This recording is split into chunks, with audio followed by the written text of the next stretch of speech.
it to maybe 30. Depends with your activity level. Yeah. So how do we know the percentage? Say I'm taking chapati, I'm taking ugali. How do I know that this chapati is 40%, it's 30%?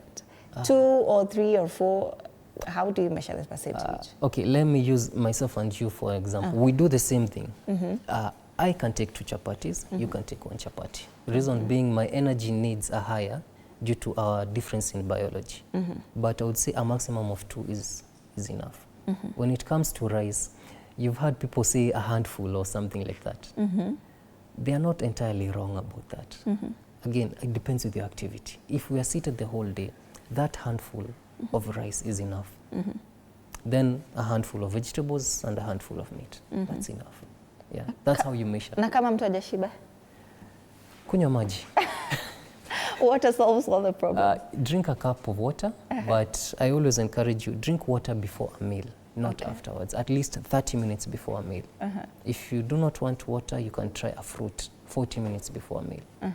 So you can have your apple, you can have your banana, you can have your mango 40 minutes before a meal. So the higher the fiber in that fruit, the more likely you are to be full after you eat your lunch. Yeah. So, but fruit I normally say after breakfast or during breakfast, but never past 3 p.m. Again, fruit is high in fructose. That sugar will lead to blood sugar spike, leading to fat accumulation. Yeah. So are these being used to counter hunger? It is used to counter hunger. At the same time, it is a great form of antioxidant. Antioxidants get rid of the free radicals found in the body. So fruits are good for you.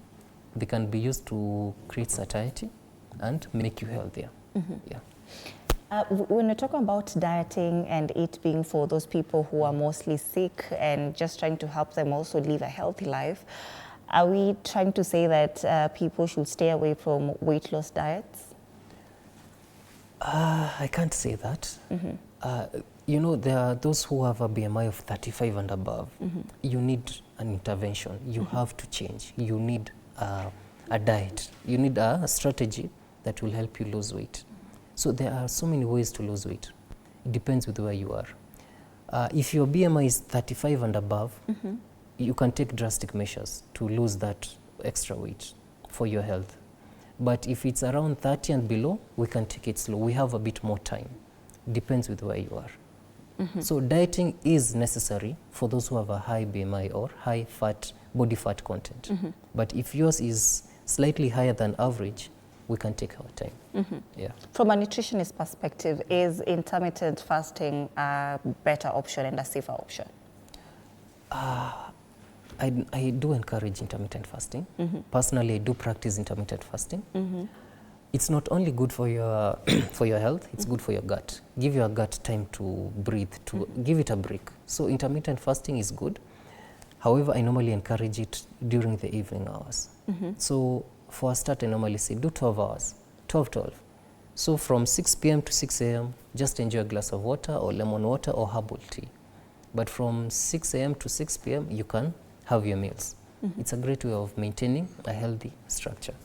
Yeah. Does the 12-12 work for everyone, regardless of whether you're healthy or not? No, it does not work for everybody. For those who are sick, say those with diabetes, those with medical conditions, then what is the better option for them if they want to go the intermittent fasting way? For diabetes, you can do fasting. You can even do 14 hours fasting. It's manageable. For others, it depends with who you are, where you are. If it's too difficult, I normally say start with 8 hours. That's the easiest way possible. So you can say from 7 p.m. until maybe 4 a.m. or 5 a.m. nothing. Intermittent fasting is practical. It can be done for everybody, but there are complications that do not allow you to fast. You can, for pregnant women, I would not recommend it. The elderly, I would be cautious around it. You will need to consult with a nutritionist and a physician. We have to know where you are. So it depends with who you are as a person. But fasting, I would normally recommend intermittent fasting. Yeah. We've also heard about good fats and bad fats. Explain to us how a fat can be bad and good at the same time. Are we talking about internal fat or the ones that we consume? Both. Oh, okay. So the good and bad fat, let me start with the one internal. There's something called HDL, high density lipoprotein. That is the good cholesterol. I'm sure you've heard the term cholesterol.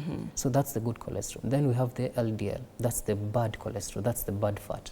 So the LDL is what clogs the arteries.